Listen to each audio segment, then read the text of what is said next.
Federal by-elections don't always make national news, but there are three taking place today that might just shake things up a little. There are votes in Victoria and in Durham, Ontario, but it's the contest in downtown Calgary that is being most closely watched. It is in part a referendum on how the Harper government is doing so far. And as Francis Silvaggio reports, the riding is hotly contested, the other parties chipping away at what is a Tory stronghold.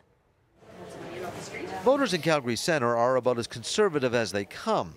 Obviously, I'm a conservative, so hopefully today be a good day for us.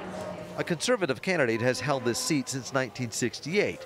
When Lee Richardson stepped down earlier this year, the subsequent by-election was considered a lock. 6 weeks ago, I said this was the most boring of the by-elections. They should look at Durham and Vancouver Island instead. And instead, the entire focus of the country is on Calgary Centre.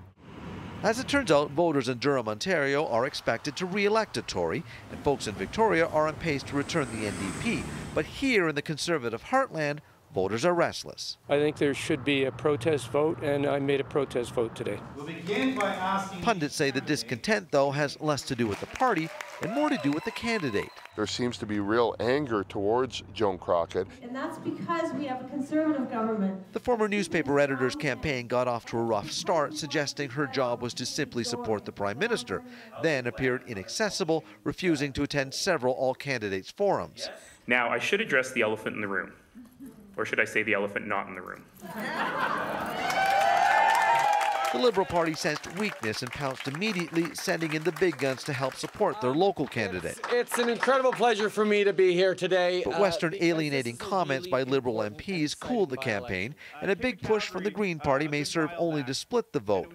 Calgary Centre, though, is still too close to call, leaving the Conservatives sweating over more than just this seat. It will show that the Conservatives are vulnerable in their base, which is the city of Calgary, and if the Liberals win this or if the Greens win this, it'll give a real boost to those parties. Francis Silvaggio, Global News, Calgary.